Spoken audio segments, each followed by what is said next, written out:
देश के प्रधानमंत्री नरेंद्र मोदी ने एक नारा दिया था, सबका साथ, सबका विकास और सबका विश्वास। अब उत्तराखंड भाजपाई कह रहे हैं इसी नारे को सीएम धामी साकार कर रहे हैं धरातल पर। कैसे? सीएम धामी ने राज्य के सभी विधायकों से, बीजेपी के नहीं, सभी विधायकों से अपने अपने विधानसभा क्षेत्रों के लिए विकास कार्यों के लिए प्रस्ताव मांगे थे। विधायकों से कहा कि आप अपने अपने क्षेत्र के 10-10 प्रस्ताव भेजिए, समीक्षा होगी और समीक्षा के बाद फैसला लिया जाएगा और प्रस्तावों को हरी झंडी दी जाएगी। उत्तराखंड में 70 विधानसभाएं, 70 विधायकों ने कुल मिलाकर 700 प्रस्ताव सरकार को भेज दिए। अब भाजपाई दावा कर रहे हैं कि सरकार ने बिना पक्षपात के विपक्षी विधायकों के प्रस्तावों को भी पूरी तवज्जो दी। विधायकों ने विकास कार्यों के जो 10-10 प्रस्ताव भेजे थे, उसमें विपक्ष के विधायकों के प्रस्ताव भी शामिल थे। शासन को विधायकों के करीब 700 प्रस्ताव हासिल हुए और इन प्रस्तावों में करीब 34% प्रस्तावों पर सीएम ने हरी झंडी दिखा दी। मगर विपक्ष ये कह रहा है कि यहां पर भी पक्षपात हुआ है। पक्षपात 700 में से 235 प्रस्तावों को जो हरी झंडी मिली, उसमें 75 प्रस्ताव ही विपक्षी दलों के विधायकों के। अब इसी बात को लेकर विपक्ष ने नाराजगी जताई है। यानी सीएम का मिशन विकास, विपक्ष आखिरकार क्यों नाराज? आज इसी पर करेंगे बात। हमारे साथ जुड़ेंगे मेहमान, लेकिन पहले इस रिपोर्ट पर गौर फरमाएं। मुख्यमंत्री पुष्कर सिंह धामी ने सभी विधानसभा सदस्यों से उनके विधानसभा क्षेत्र में विकास कार्यों के लिए 10-10 प्रस्ताव मांगे थे। सभी सदस्यों की ओर से शासन को करीब 700 प्रस्ताव हासिल हुए। इन प्रस्तावों में से लगभग 33% प्रस्ताव की फिजिबिलिटी जांच के बाद मुख्यमंत्री ने उनको हरी झंडी दी। सीएम के प्रस्तावों को हरी झंडी मिलने के बाद उनके शासनादेश जारी कर दिए गए हैं और संबंधित विभागों के स्तर पर उन सभी प्रस्तावों पर काम भी शुरू हो चुका है। आपको बता दें कि 700 में से जिन 235 प्रस्तावों को हरी झंडी मिली है, उनमें 75 प्रस्ताव विपक्षी दल के विधायकों के हैं।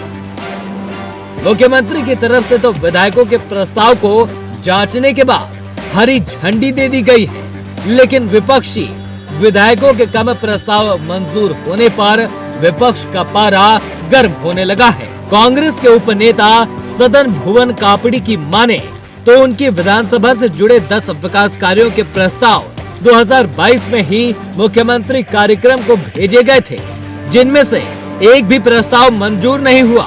ऐसे में विकास करने के दावे जो सरकार करती है, वो सिर्फ उनके जुमले होते हैं।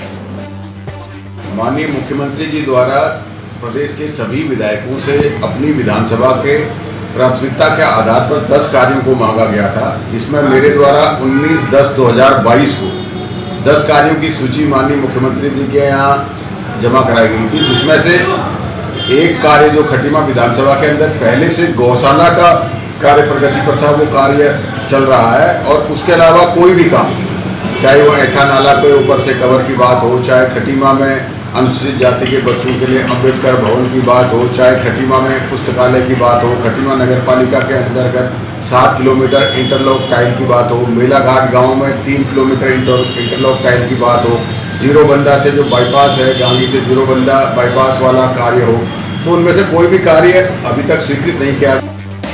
मुख्यमंत्री कार्यालय को विधायकों की ओर से जो प्रस्ताव प्राप्त हुए थे, उनमें ज्यादातर प्रस्ताव स्वास्थ्य, शिक्षा, पेयजल और बिजली की समस्याओं से संबंधित थे।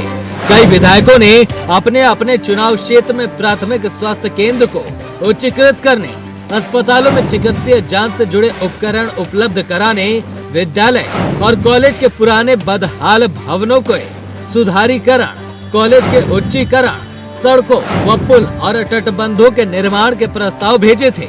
वहीं विधायकों के प्रस्ताव पर राजनीति भी तेज होने लगी है और आरोप प्रत्यारोप का दौर भी चलने लगा है।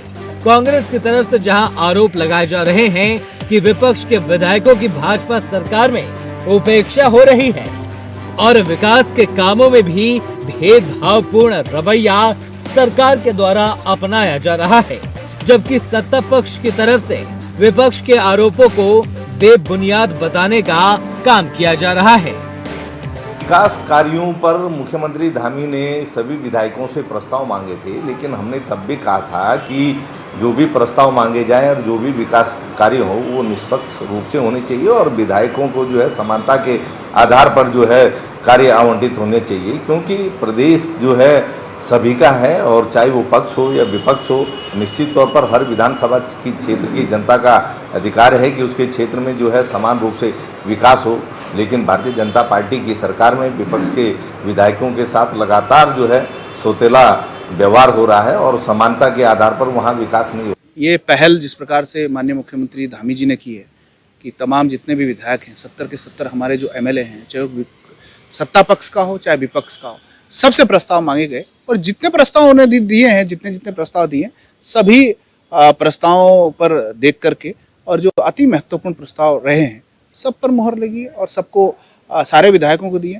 कांग्रेस अपने जमाने को देखे ना, मुख्यमंत्री विवेकाधीन कोष पर ही कांग्रेस के जमाने में कांग्रेस के ही विधायक आपस में लड़ा करते थे कि फलां विधायक को ज़्यादा मिल गया, फलां विधायक को कम मिल गया। और पीएमजीएसवाई की सड़कों पर जिस प्रकार से कांग्रेस के ज़माने में लड़ाइयाँ हुई करती थी कि मुख्यमंत्री के करीबी जो विधायक होते थे कांग्रेस के ज़माने में उनको ज़्यादा मिल गया, जो अन्य धड़े के होते थे वो प्रश्न चिन्ह लगाते रहते। तो विधायकों के प्रस्ताव पर पॉलिटिक्स भी और प्रश्न भी सीधा रुख कर रहे हैं मेहमानों की तरफ। आशीष नोटियाल कांग्रेस के युवा चेहरे हैं, भाजपा से कमलेश रमन हमारे साथ इस कार्यक्रम का हिस्सा और कुलदीप जी हमारे साथ वरिष्ठ पत्रकार इस कार्यक्रम का हिस्सा बन चुके हैं। आप सभी का बहुत बहुत स्वागत है। आशीष जी, ये कह रहे हैं सबका साथ, सबका विकास, सबका विश्वास, आप क्यों है नाराज? आशीष जी सर वो अनम्यूट होगा। हेलो हेलो, हाँ जी, हाँ हाँ, भारतीय जनता पार्टी जुमलेबाज पार्टी है जी। जब सबसे 10-10 मांगे थे, प्रस्ताव मांगे थे, तो आपको उनको काम करना चाहिए था। अगर आपको प्रस्ताव आए, मुझे नहीं लगता कि वो चाहे सत्ताधारी विधायक हो चाहे विपक्षी विधायक हो, उन्होंने निश्चित ही जनता से जुड़े साहूकारों के लिए आपको बोला होगा। और आपने पहले तो इतना लंबा समय तो प्रस्ताव लेने में लगा दिया, अब काम के लिए आप बोल रहे हैं कि हम शुरू करेंगे 235 पे, या फिर आपके माध्यम से पता लग रहा है कि 235 के जगह प्रस्ताव इन्होंने जिन पे कार्रवाई कर रहे हैं। और अभी भुवन कापड़ी जी बता रहे हैं कि जो धामी जी जो है वहाँ की जनता से चिढ़ के कारण, नाराजगी के कारण वहाँ के काम ही नहीं कर रही है। ये काम वहाँ आप देखें, कापड़ी जी बता रहे हैं अभी कि हमारे यहाँ कोई काम ही नहीं हो रहे हैं। 10 आशीष जी मांगे जायज है या नहीं है? देखिए, अपने लिए घर प्रस्ताव पर भी मोहर लगा दी जाए। अपने लिए घर थोड़ी मंगा रहे होंगे कि हमारे लिए घर बना के दे देना।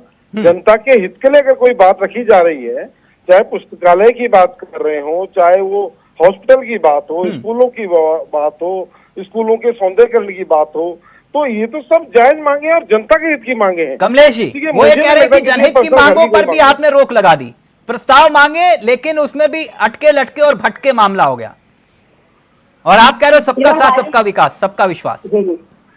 कांग्रेस का काम, एक कहावत है बहुत पुरानी, नाच न जाने अंगन टेढ़ा। प्रस्ताव जब मुख्यमंत्री जी ने मुझसे मांगे और 2022 में कापड़ी जी ने जब अपना प्रस्ताव दिया, तो मुझे लगता है कि 2 साल तक वो चुप क्यों बैठे थे अगर उनके प्रस्ताव पर मुख्यमंत्री जी ने गौर नहीं किया। तो उनको तो बोलना चाहिए था, क्योंकि हर साल प्रस्ताव मांगे जाते हैं, हर साल काम होते हैं, विकास के कार्य हर प्रत्येक जो विधायक होते हैं सबके होते हैं, क्योंकि जनप्रतिनिधि है, जनता से चुनकर आए हैं। तो चाहे वो कांग्रेस के हो चाहे बीजेपी के हो, मुख्यमंत्री जी को तमाम सभी विधायकों के काम करने होते हैं। और सबसे ज्यादा जो प्रस्ताव है 74 जो इस वक्त है वो कांग्रेस के विधायकों के हैं, तो वो कहाँ से आए? अगर ये आरोप लगा रहे हैं तो 74 जो प्रस्ताव पास किए हैं धामी जी ने, जिनको हरी झंडी दी है, 235 में से 74 तो कांग्रेस के विधायकों के हैं। और बाकी किसके हैं कमलेश जी? कांग्रेस के जी। बाकी किसके हैं? बाकी जनप्रतिनिधियों के, तमाम सभी जनप्रतिनिधियों के हैं, चाहे वो बीजेपी के हो कांग्रेस के हो। क्योंकि यहाँ पर कोई पार्षदी नहीं है, क्योंकि विधायक का कर्तव्य है जो जनता से चुन के आता है उसके क्षेत्र में काम होना चाहिए।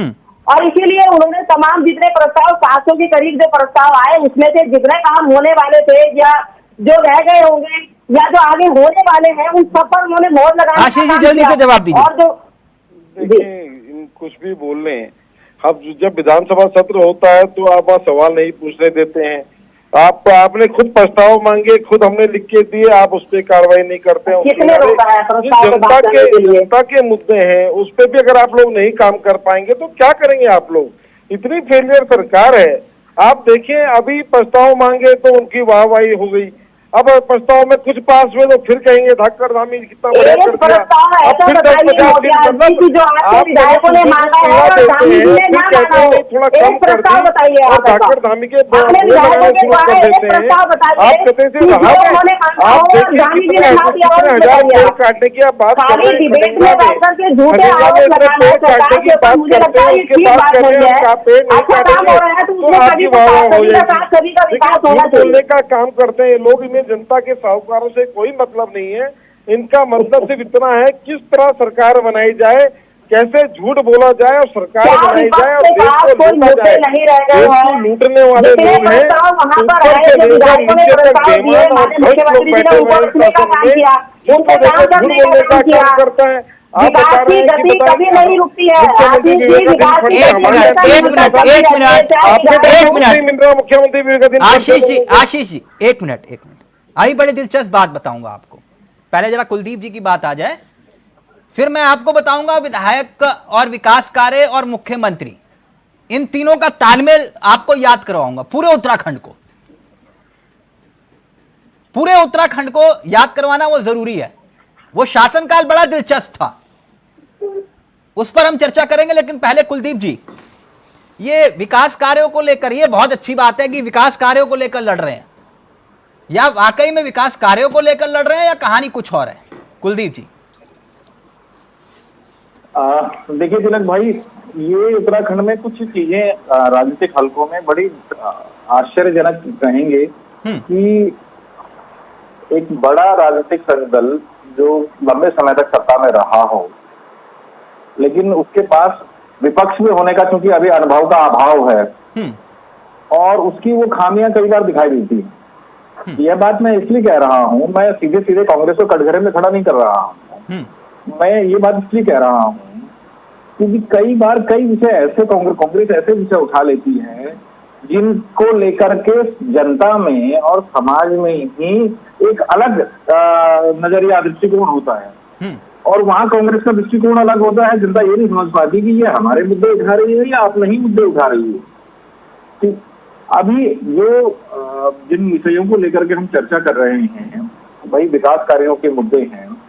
10-10 प्रस्ताव मांगे गए थे, 70 विधायक हैं, ठीक है। 70 में से भी 2 विधायक पद खाली हैं, क्योंकि एक हरिद्वार से पद खाली है और चमोली वाला पद भी खाली है। तो सभी जगहों से प्रस्ताव आए हैं, 700 के करीब प्रस्ताव आए हैं, ठीक।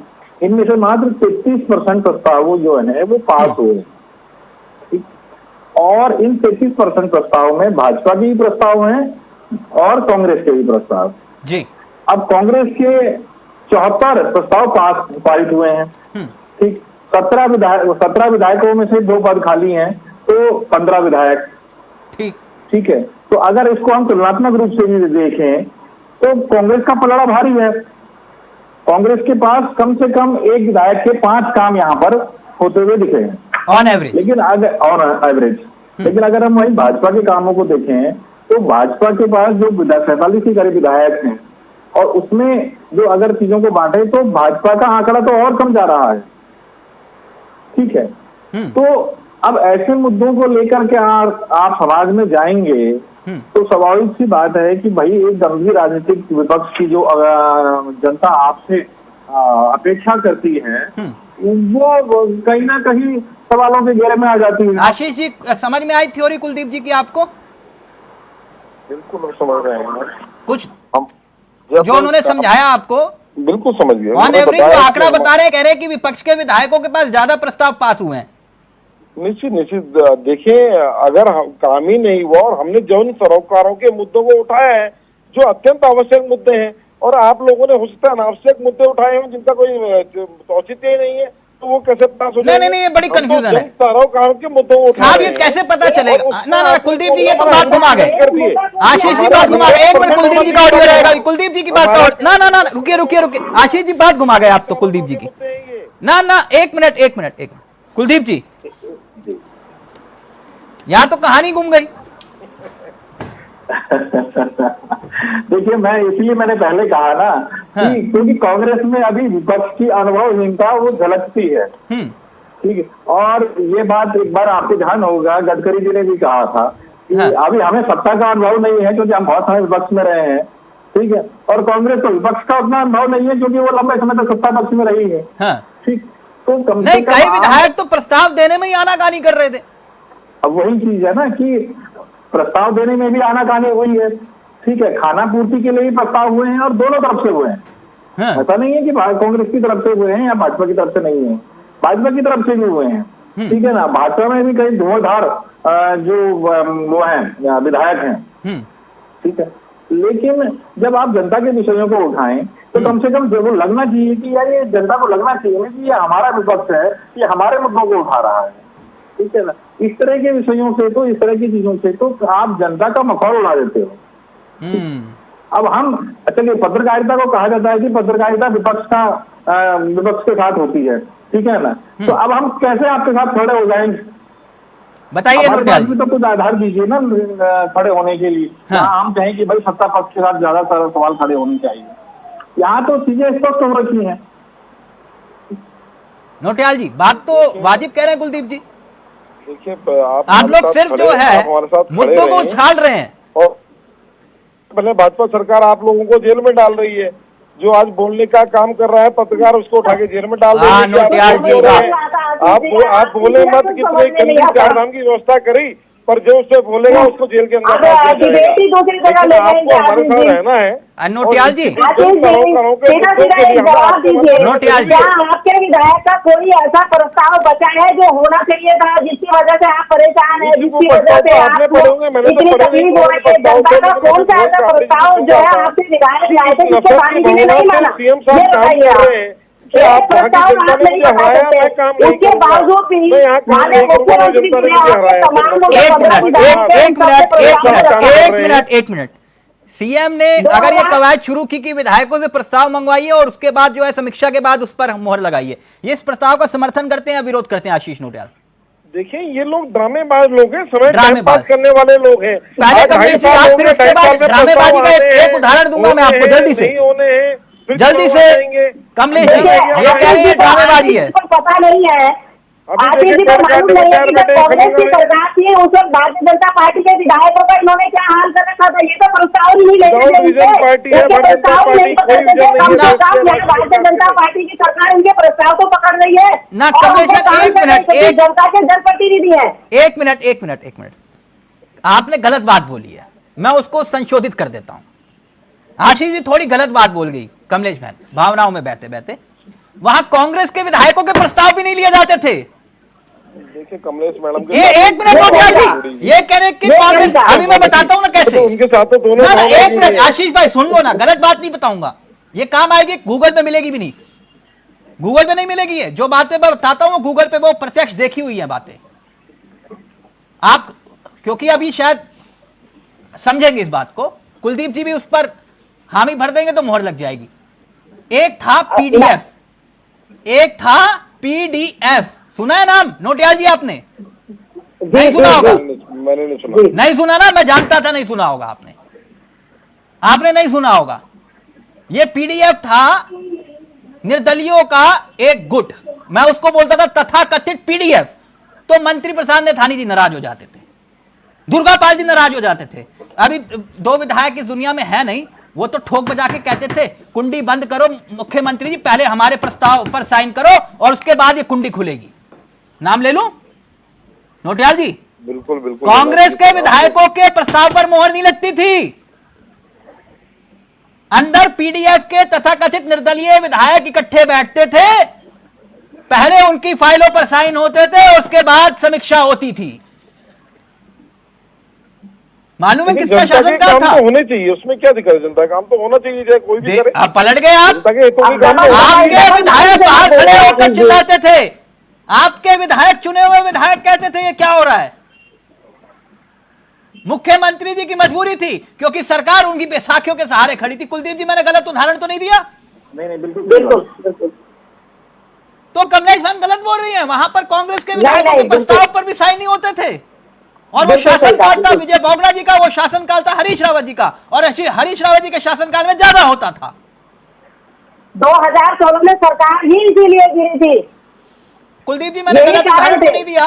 नहीं बिल्कुल, और ये बात सही है कि सरकार के गिरने में और प्रदेश में बिल्कुल अहम भूमिका थी। तमाम माहौल की बड़ी भूमिका रही इस समय।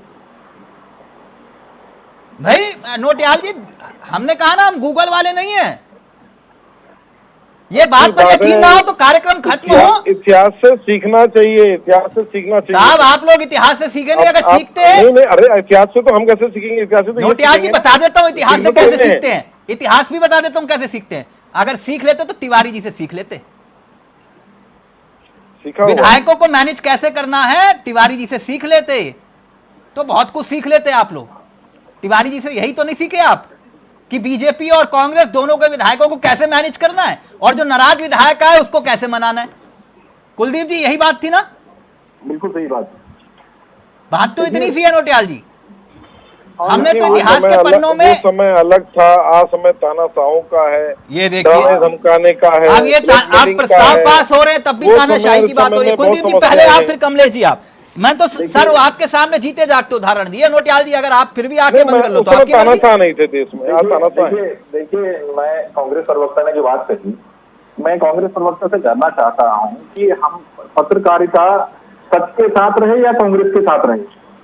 सच के साथ रहे। सच के साथ रहे ना। कल तिलक भाई थे, एंकर तिलक चावला जी थे। हम लोगों ने चारधाम यात्रा पर चाहे जितने सवाल हमने खड़े किए हों और जितने तीसरे सवाल हम बहस यहाँ पर हुई हो, शायद आप बता दीजिए, ठीक? क्योंकि जहां सरकार को कटघरे में खड़ा करना होगा, हम बिल्कुल वहां नहीं सीखे। मैं तो चारधाम यात्रा से लौटा हूँ और मैंने सारी खामियां रखी है वहां पे, ठीक है, लेकिन कोई आधार तो हो कि भाई ठीक है, आज यहाँ पे जो चीजें निकल करके आई, मैं खुद आश्चर्य में पड़ गया कि भाई हम इस डिबेट में तो जा रहे हैं, लेकिन यहाँ पर चीजें तो बराबर ही इसमें बटी हुई है। कुल 33% प्रस्ताव पास हुए हैं, तो इसका मतलब ये है कि जो बाकी शेष प्रस्ताव रह गए हैं 77%, 67%, वो तो अभी बैलेंस दोनों पक्षों के हैं ना। उसमें भी जो कांग्रेस की तरफ से जो प्रस्ताव आए हैं, अभी आप ही ने बताया कि भाई 74 उनके प्रस्ताव पारित हुए हैं। तो कुछ चीजें तो भले राजनीतिक रूप से आपको विरोध करना हो, लेकिन वो विरोध जायज हो, ये समझ में भी तो आना चाहिए ना। और हम लोगों के कंधों पे बंदूक रख के मत चलाइए, ठीक? वो हम गूगल वाले नहीं है। मेरी बात को समझना, बुरा लगेगा। बाकी अकेले में कमलेश बहन से पूछ लेना। ये आपकी कांग्रेस 18-19 साल हमने बहुत करीब से देखी है साहब उत्तराखंड में। ये पीडीएफ आप लोगों को भी नहीं मालूम आपने जैसे माना।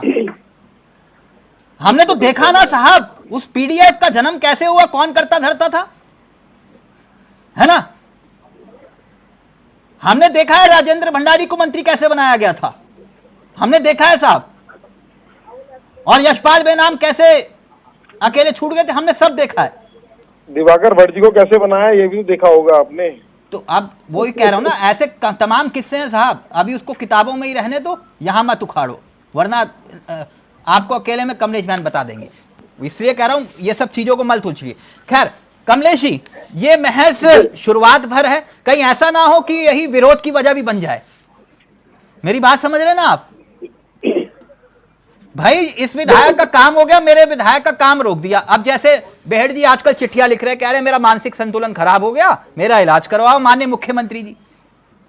ऐसे कई विधायक आपके यहां हैं, है ना? अब वो नाराज हो गए तो नहीं तिलक भाई, मेरी बात समझ रहे हैं? नहीं होगा, कोई नाराज नहीं होगा, क्योंकि हर विधायक जो चुन के आता है, जनप्रतिनिधि होता है, जो अपने प्रस्ताव मुख्यमंत्री को देता है, उनके सभी प्रस्ताव पर गौर करने का काम मुख्यमंत्री का होता है। और मुख्यमंत्री जी तमाम जितने विधायक है जो हमारे इस समय हैं, वो सबके ऊपर उनका जो काम है, उनकी जो विकास की गति है, उससे नजर रखे हुए हैं कि कौन अच्छा काम कर रहा है, कौन गलत काम कर रहा है। तमाम जो प्रस्ताव जनप्रतिनिधियों की तरफ से मुख्यमंत्री को पहुंचते हैं, उन सबकी समीक्षा होती है, कौन सा प्रस्ताव पहले करना है, कौन सा बाद में करना है, ये भूमिका अलग तय होती है। लेकिन जो इस समय प्रस्ताव आए, जो विधायकों ने प्रस्ताव दिए, मुझे लगता है कि उसमें कोई भी ऐसा व्यक्ति विशेष नहीं है कि ये कांग्रेस का है, ये बीजेपी का है। तमाम जो काम होने चाहिए उनके ऊपर गौर करने का काम धामी जी ने किया है, और धामी जी ने ये दिखाया है कि सबका साथ सबका विकास, चाहे वो विपक्ष हो चाहे सत्ता पक्ष हो। तो मुझे लगता है कि किसी भी विधायक को कोई नाराजगी नहीं होगी, क्योंकि हर विधानसभा की अपनी अपनी परिस्थितियां हैं, अपने अपने अलग काम करने के तरीके, कहीं पर ज्यादा हो सकता है, कहीं पे कम हो सकता है, ये अलग विषय। ऐसे विधायक हैं आपके यहाँ जो गदर काट सकते हैं? उनको हैंडल करना आता है तिलक भाई, उनको हैंडल करना आता है माननीय मुख्यमंत्री जी को, कि वो किस तरीके से अपने विधायकों को मैनेज करेंगे। वो 2016 की सरकार वाले विधायक नहीं है कि फाइल जो है मुख्यमंत्री के मुंह पे फेंक के चले जाए, फाइल जो है मुख्यमंत्री की टेबल पर फेंक के चले जाए।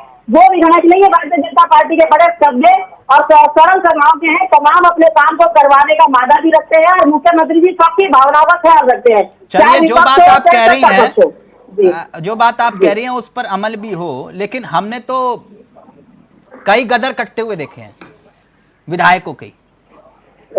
चलते चलते एक किस्सा और सुना दूं आप ही के मंत्री का।